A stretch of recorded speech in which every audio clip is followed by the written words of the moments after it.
Hello friends, आज के video lecture में हम पढ़ेंगे डीबगिंग और डॉक्यूमेंटेशन के बारे में। देखते हैं डीबगिंग क्या होता है। हमने लिखा है debugging is the process of fixing a bug in the software. Hindi में हमने लिखा है डीबगिंग सॉफ्टवेयर में बग को ठीक करने की एक प्रक्रिया है। बग क्या होता है सबसे पहले जानिए। बग का मतलब होता है एरर, है ना, यानी आपके सॉफ्टवेयर में कोई एरर है तो वो चीज़ क्या कहलाती है, बग कहलाती है। ठीक है, सो डीबगिंग क्या है। डीबगिंग एक प्रोसेस है जिसमें यदि सॉफ्टवेयर को टेस्ट करने के दौरान कोई एरर आ जाए तो उस एरर को फिर फिक्स किया जाता है, यानी उस एरर को सॉल्व किया जाता है। तो सॉफ्टवेयर में या प्रोडक्ट में किसी भी बग को या एरर को ठीक करने की जो प्रोसेस है वो डीबगिंग कहलाती है। नेक्स्ट आता है it can define as identifying, analysing and removing error.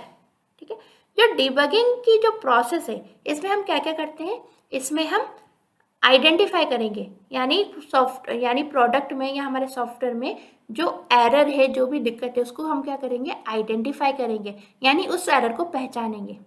पहचानने के बाद उसके ऊपर एनालिसिस करेंगे, यानी जो भी एरर आई है उसके ऊपर क्या करेंगे, विश्लेषण करेंगे। ठीक है, यानी प्रोडक्ट में कोई भी दिक्कत आ रही है तो उस परेशानी के ऊपर विश्लेषण करेंगे कि आखिर परेशानी क्यों आ रही है और कैसे सॉल्व होगी।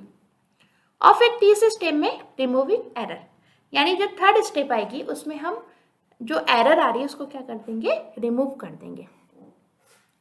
ठीक है, सो आई होप आपको ये दो लाइनें तो अच्छे समझ में आएंगे कि डीबगिंग क्या होता है। डीबगिंग एक प्रोसेस होती है जिसमें हम सॉफ्टवेयर के अंदर के बग को हटाते हैं, यानी एरर को हटाते हैं। अब एरर को हटाने के लिए हम क्या क्या करते हैं, तो एरर हटाने के लिए हम 3 स्टेप्स फॉलो करते हैं। पहला स्टेप क्या करते हैं, हम आइडेंटिफाई, यानी अब जो भी एरर आ रही है उसको आइडेंटिफाई करते हैं। दूसरी में हम एनालिसिस, यानी विश्लेषण करते हैं अपनी प्रॉब्लम पर या अपनी एरर पर। और फिर रिमूविंग एरर, फिर उसके बाद अंत में हम एरर को क्या कर देते हैं, हटा देते हैं, रिमूव कर देते हैं। फिर हमने लिखा है this activity begins after the software fails to execute properly and concludes by solving the problem and successfully testing the software. तो बेसिकली ये जो डीबगिंग की प्रोसेस है शुरू कब होती है, तो डीबगिंग की प्रोसेस तब शुरू होती है जब सॉफ्टवेयर हमारा ठीक से कार्य नहीं कर रहा होता है। अगर हमारे पास कोई प्रोडक्ट है, कोई सॉफ्टवेयर है, वो ठीक से काम कर रहा है, तब हमें क्या जरूरत है कि ये देखने की उसमें क्या दिक्कत है। लेकिन अगर कोई सॉफ्टवेयर या प्रोडक्ट हमारा प्रॉपर काम नहीं करता तब हमको डीबगिंग करने की आवश्यकता रहती है।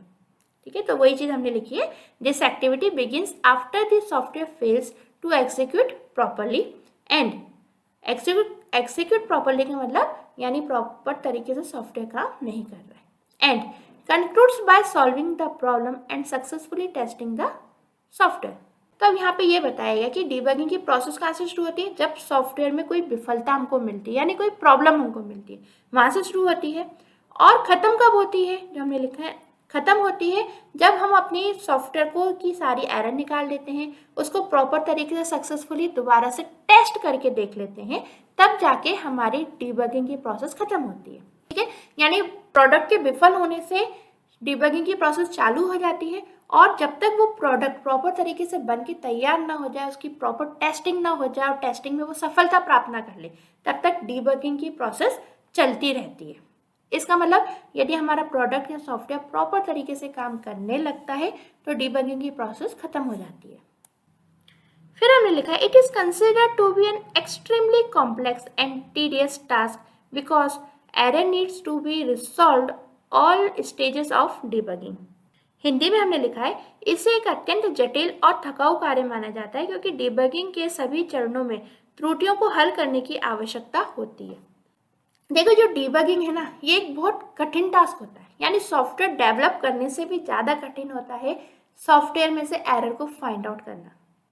ठीक है, क्योंकि क्या होता है कि डीबगिंग की जब प्रोसेस आती है, मान लो सॉफ्टवेयर में कहीं एक जगह दिक्कत आ गई या किसी प्रोडक्ट में एक जगह दिक्कत आ गई, तो फिर क्या हो सकता है कि जब एक जगह दिक्कत आई तो उससे रिलेटेड उस प्रोडक्ट में उस कंपोनेंट से रिलेटेड और भी चीज़ें तो उस प्रोडक्ट में होंगी, तो सभी तो दिक्कत आने के चांसेस हैं। ठीक है, तो डीबगिंग क्या होता है, अगर हमें कुछ एक भी कमी मिल जाए तो हमें सारी पूरा सॉफ्टवेयर प्रोडक्ट क्या करना पड़ता है, दोबारा से टेस्ट करना पड़ता है। ठीक है, जितने भी चरणों से होता हुआ हमारा सॉफ्टवेयर गुजरा है ना, उन सभी चरणों पे हमें डीबगिंग की प्रोसेस करनी पड़ती है। तो जो डीबगिंग की प्रोसेस है ना, ये मतलब एक थकाने वाली और बहुत ही जटिल प्रोसेस होती है। नेक्स्ट आगे बढ़ते हैं तो हम देख लेते हैं टाइप ऑफ एरर।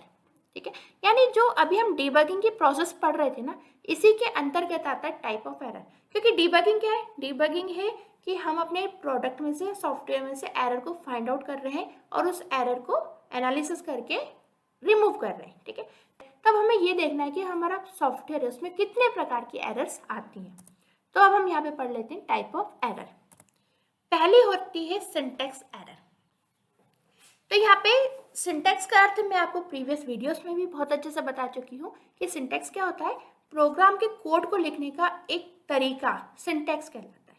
ठीक है, यानी प्रोग्राम को किस तरीके से लिखना है, कहाँ पे सेमीकोलन आएगा, कहाँ पे ब्रैकेट्स आएंगे, कहाँ पे डबल इन्वर्टेड कोट्स आएंगे, कहाँ पे कौन सा फंक्शन लिखना है, ये सारी चीज़ें कोडिंग के अंदर तय होती हैं और आपको उसी तरीके से लिखना होता है। ठीक है, अब उसमें यदि आप कुछ गलती कर देते हो, यानी जो प्रॉपर फॉर्मेट बना हुआ है और उस फॉर्मेट को आप गलत तरीके से लिख देते हो, तो इस तरीके की एरर आती है आपकी सिंटैक्स एरर।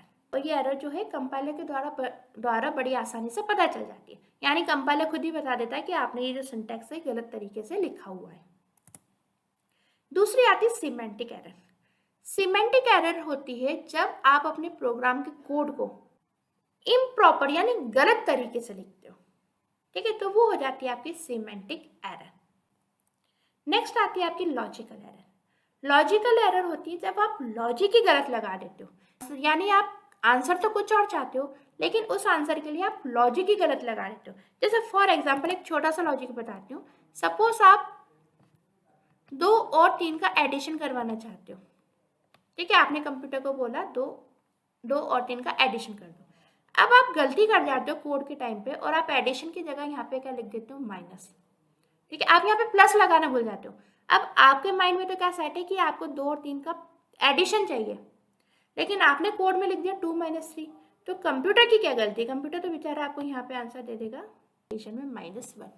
आपने तो कंप्यूटर को जो कोड दिया ना, कंप्यूटर ने तो उस पर काम किया ना।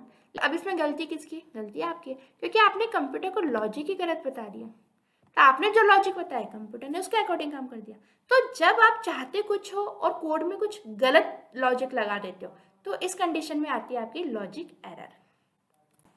नेक्स्ट आती है आपकी run time error. Run time error वो एरर होती है जो हमको मिलती है जब हम अपने प्रोग्राम को रन करवाते हैं। ठीक है, जब हम अपने प्रोग्राम को बना लेंगे प्रॉपर तरीके से, अब प्रॉपर तरीके से बनाने के बाद जब हमारा प्रोग्राम रन होगा कंप्यूटर की मेमोरी में, तब हमको कुछ दिक्कतें मिल सकती हैं। ठीक है, सो जो रन टाइम पे जो एरर आती है उसको हम बोलते हैं रन टाइम एरर। तो ये कुछ 4 प्रकार की एरर्स हैं और इन एरर्स को रिमूव करने की जो प्रोसेस है वही क्या कहलाती है, डीबगिंग। नेक्स्ट हम देखते हैं डॉक्यूमेंटेशन। हमने यहाँ पे लिखा है software documentation is a part of any software. जो सॉफ्टवेयर का डॉक्यूमेंटेशन है वो किसी भी सॉफ्टवेयर का एक पार्ट होता है ना, या किसी भी प्रोडक्ट का एक पार्ट होता है। इसको आप ऐसे मान लीजिए, जैसे आप अपने घर में कोई नया टेलीविज़न लाते हैं या नया रेफ्रिजरेटर लाते हैं, तो आपको उसके साथ में एक बुकलेट जरूर मिलती है। ठीक है, इसका क्या मतलब हो गया? इसका ये मतलब हो गया कि आपके घर में जो प्रोडक्ट आया है उसके साथ में ये जो बुकलेट आई है ये भी उसका क्या है, एक पार्ट ही है। ठीक है, इसी प्रकार जो सॉफ्टवेयर का डॉक्यूमेंटेशन है वो भी सॉफ्टवेयर का क्या है, एक पार्ट है। यानी जब आप सॉफ्टवेयर को डेवलप करोगे तो आप उसका एक डॉक्यूमेंटेशन जरूर तैयार करोगे। नेक्स्ट हमने लिखा है good documentation practices are important for the success of the software. कोई भी सॉफ्टवेयर है उसका एक अच्छा डॉक्यूमेंटेशन बहुत जरूरी है।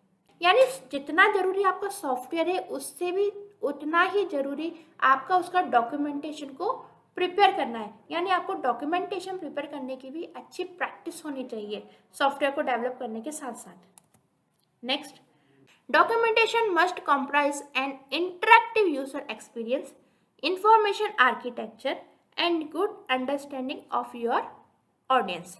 डॉक्यूमेंटेशन के अंदर 3 चीज़ें जरूर शामिल होती हैं। एक तो इंटरैक्टिव यूजर एक्सपीरियंस यानी यूजर का एक्सपीरियंस, दूसरा इंफॉर्मेशन आर्किटेक्चर यानी प्रोडक्ट के अंदर जो प्रोडक्ट का जो आर्किटेक्चर है उसकी इंफॉर्मेशन, और तीसरा अंडरस्टैंडिंग ऑफ योर ऑडियंस यानी आपका जो ऑडियंस है जिसको आप ये प्रोडक्ट दे रहे हो वो कितनी अच्छे तरीके से आपके डॉक्यूमेंट को, आपके प्रोडक्ट को समझ पा रहा है। ये तीनों चीज़ें आपके डॉक्यूमेंट्स में होती हैं। It needs to serve the purpose of resolving the issues when encountered by the developer and end user or while during customer facing the knowledge base. Documentation और क्यों जरूरी है? देखिए, डॉक्यूमेंटेशन इसलिए भी जरूरी है क्योंकि मान लीजिए प्रोडक्ट में कोई कमी आई, अब उस प्रोडक्ट की कमी को आपने दूर किया, तो प्रोडक्ट में कमी क्यों थी, किस कारण आई, वो कैसे दूर हुई, ये चीज़ भी आपको उस प्रोडक्ट के डॉक्यूमेंट में लिखना चाहिए। इससे क्या होगा, भविष्य में आप कोई भी प्रोडक्ट बनाओगे या सॉफ्टवेयर बनाओगे तो आपको ये चीज़ गाइड करेगी।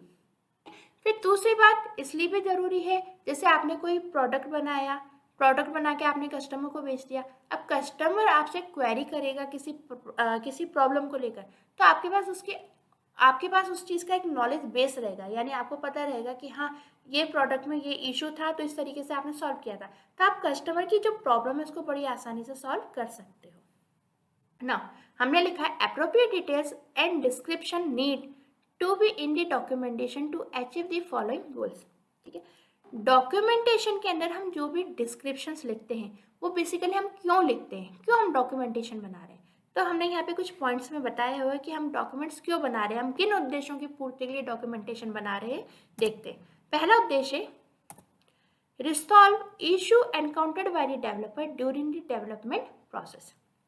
डॉक्यूमेंटेशन लिखने का पहला उद्देश्य तो यही है कि डेवलपर से कोई भी भूल हुई थी, कोई भी गलती हुई थी प्रोडक्ट में, तो उस इशू को प्रॉपर तरीके से लिख दिया जाए ताकि नेक्स्ट टाइम वो गलती ना हो।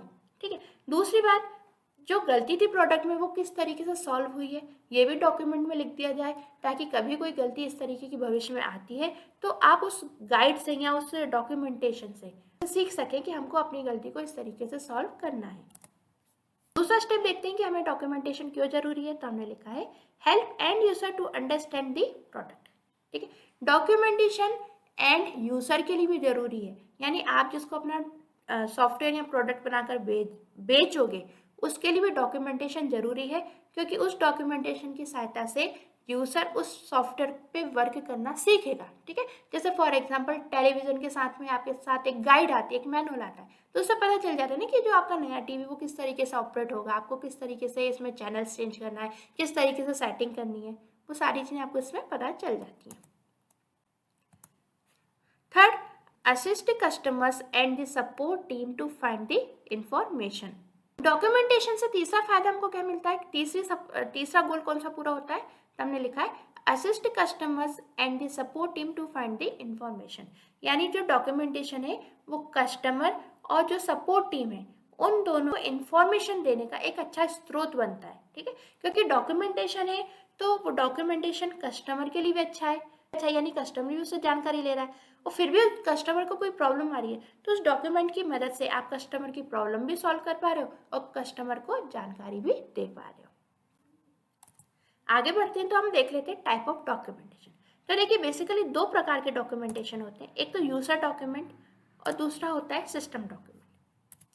पहले हम बात कर लेते हैं यूजर डॉक्यूमेंटेशन की। यूजर डॉक्यूमेंटेशन वो होता है जो कि यूजर को एक मैनुअल दिया जाता है, जैसे कोई प्रोडक्ट हमारे घर में आता है उसके साथ में एक मैनुअल आता है, एक गाइड आती है, वो आपका एक तरीके से यूजर डॉक्यूमेंटेशन है। ठीक है, जिसमें हम ये बताते हैं कि यूजर को हमारे प्रोडक्ट को किस तरीके से उपयोग में लाना है या किस तरीके से हमारे प्रोडक्ट का यूज करना है यूजर को। दूसरा होता है सिस्टम डॉक्यूमेंटेशन।